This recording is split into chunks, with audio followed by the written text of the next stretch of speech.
हर हर महादेव आप सभी को। आज मैं आपको एक ऐसी चीज बताने जा रहा हूं, ऐसे 10 पॉइंट्स मैं आप लोगों को बताने जा रहा हूं जिससे आप ये कंफर्म कर सकते हैं कि आपको ईश्वर की प्राप्ति हो चुकी है या नहीं हो चुकी। क्योंकि आजकल कलयुग के समय में आप एक चीज बहुत ज्यादा नोटिस करेंगे कि जो ईश्वर की तरफ जा रहा है ना, उसका सब कुछ चौपट हो चुका है, और जो ईश्वर से दूर जा रहा है उसका सब कुछ बन रहा है। तो लग ऐसा रहा है कि जो अच्छा बुरे की पहचान नहीं कर रहे लोग, करे जा रहे हैं अपने फायदे को लेकर, वो तो बहुत ज्यादा खुश है। और अगर कोई थोड़ा बहुत भजन कीर्तन कर रहा है तो उसको मतलब कि उसका सारा काम तमाम हो ही चुका है। ठीक है, तो आज मैं आपको 10 ऐसी चीजें बताने वाला हूं जिनसे आप ये कंफर्म कर सकते हैं कि आपको भी ईश्वर की प्राप्ति हो चुकी है।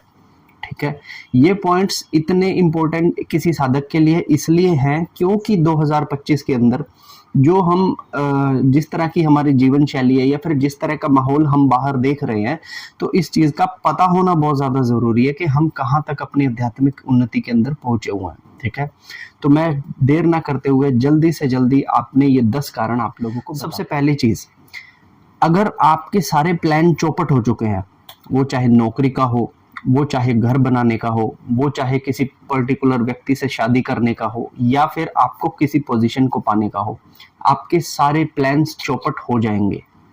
ठीक है, जब आपको सच में ईश्वर की प्राप्ति होगी, तो कहते हैं कि जब ईश्वर की प्राप्ति होती है तो आपका पुराना मकान पहले गिराया जाएगा, फिर उस पर नया मकान बनाया जाएगा। तो जब आपको ईश्वर की प्राप्ति होगी ना, आपके पुराने सभी प्लान्स चौपट हो चुके होंगे। अब आपके पास कोई विजन नहीं होगा, कोई मिशन नहीं होगा, केवल ईश्वर के सिवा। ठीक है, दूसरी चीज, जब भी आप पूजा पाठ करने के लिए बैठेंगे तो हो सकता है मन आपका बहुत ज्यादा आनाकानी करे पूजा करने में, लेकिन जैसे ही आपकी पूजा खत्म होएगी ना, अब आपका उठने का मन नहीं करेगा। आपको ऐसा लगेगा कि यार मैं और 2 मिनट बैठ जाऊं, और 15 मिनट बैठ जाऊं। आपको ना एक रस आने लगेगा मन के अंदर। जब आपका मन बहुत ज्यादा विचारों में घूमता है ना, और जब उसको कहीं पे ठहराव मिलता है, तो आपके मन का उठने का मन नहीं करेगा। आपको उठने का मन नहीं करेगा कि मैं क्यों क्यों उठूं, मैं और 15 मिनट क्यों ना बैठ जाऊं, मुझे कहीं पर जाना है या मुझे कुछ और काम करने है। वो सब करने का मन भूल जाएगा और कहेगा कि मैं और 5 मिनट बैठा रहूं।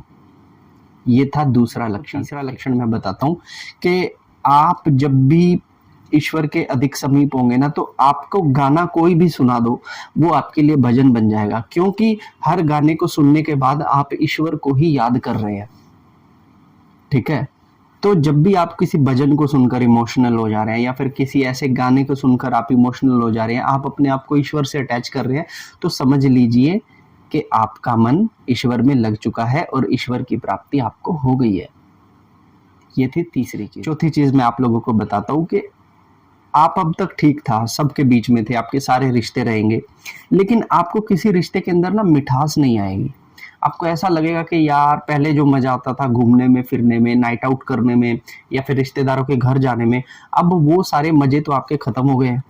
तो अब जब आपको वो सब मजे नहीं आ रहे, तो फिर आपका मन ऐसे करेगा कि यार मतलब मन नहीं करता, मैं बस वहां जाने का, किसी रिश्तेदार को फोन करने का, किसी से घंटा घंटा बात करने का मेरी इच्छा ही नहीं करती।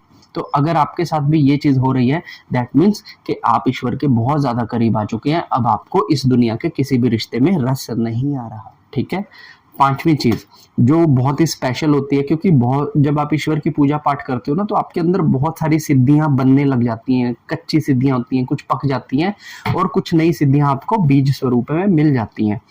तो जब भी आप ईश्वर के समीप जाएंगे ना, सबसे तेज अगर कोई चीज होगी तो वो हुई आपकी इंट्यूशनल पावर। इंट्यूशनल पावर के कोई व्यक्ति, कोई मेरा फ्रेंड है, वो मेरे लिए अच्छा है या बुरा है, ये आपको पहले ही पता लग जाएगा। किसी व्यक्ति ने मेरी अच्छाई की है, बुराई की है, ये आपको पहले ही पता लग जाएगा। 4 लोगों ने कुछ प्लान किया है, वो प्लान सक्सेसफुल होगा या नहीं होगा, ये आपको पहले ही पता लग जाएगा। आप घर पर बैठे हैं कि घर पर कोई आने वाला है, या फिर किसी का फोन आने वाला है आपके पास, तो आपको पहले ही इंट्यूशंस आ जाएंगी कि किसका फोन आने वाला है या मेरे घर पर अब कौन आने वाला है। तो ये इंट्यूशनल पावर जब आपके पास आ जाती है इन सिद्धियों की वजह से, तब समझ लेना कि ईश्वर आपके समीप है।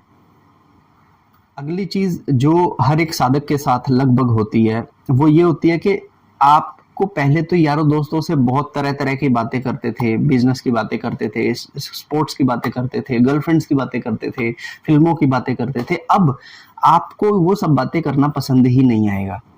अब आपको क्या पसंद आएगा? ईश्वर के बारे में बात करना, ईश्वर की माया के बारे में बात करना, सृष्टि के बारे में बात करना, सृष्टि के नियमों के बारे में बात करना, ईश्वर कैसे आत्माओं को चलाते हैं, इसके बारे में जब आप बात करेंगे ना, तो आपको इतना मजा आएगा कि वो कॉल आपकी 1-1 घंटे से भी ऊपर चली जाया करेगी। और आपकी बात ही उन लोगों से होगी जो सेम आपकी विचारधारा वाले हो, वो चाहे आपके दूर के मित्र हो या आपको जानते हो या ना जानते हो। जब आप ईश्वर के बारे में बात करना शुरू करेंगे ना, तो आपसे चाहे 2 घंटे बात करवा लो, आपकी बातें खत्म नहीं होंगी। इसको बोलते हैं सत्संगी। तो सत्संग की आदत हम सबको पड़ जाती है। जब हमारे ईश्वर की हमें प्राप्ति हो जाती है तो हमें सत्संग करना बहुत ज्यादा अच्छा लगता है। इससे अगली चीज जो आपके साथ होती है, 7वीं चीज मैं आप लोगों को बता रहा हूँ कि जब ईश्वर की प्राप्ति आप लोगों को हो जाती है ना, तो क्योंकि आपके सारे मिशन विजन्स खत्म हो चुके हैं, आपका सभी रिश्तों में पोजीशन से प्यार जा चुका है, एक वैराग्य आपके अंदर उत्पन्न हो चुका है।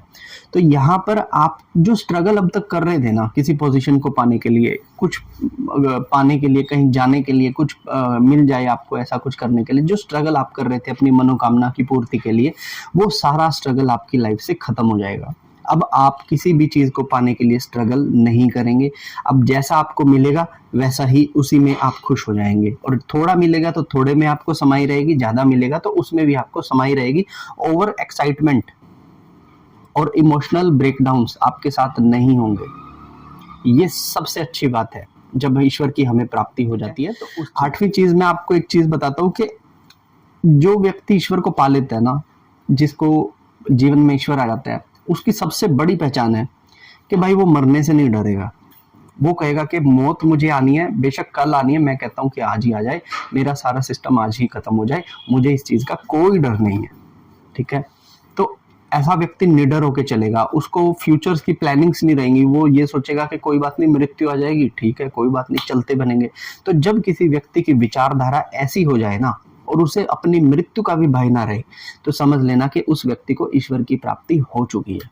9वीं चीज मैं आप लोगों को बताता हूँ कि जिन लोगों को भी ईश्वर की प्राप्ति हो चुकी है, सुन लीजिए बड़े ध्यान से बात, बड़ी इंटरेस्टिंग बात है ये वाली।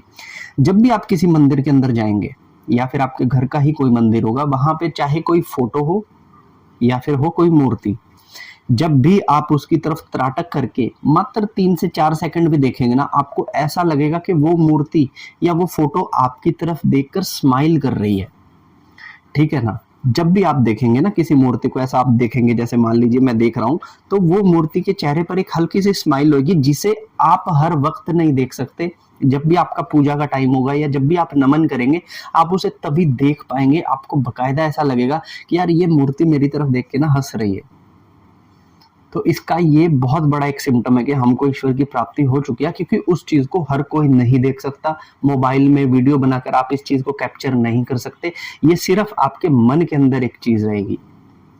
ठीक है, अगली चीज, आप जब भी ईश्वर आपको मिल चुके होंगे ना, तब आप गुरु की तलाश है ना वो खत्म कर देंगे, क्योंकि आपका मन ही आपका गुरु बन जाएगा।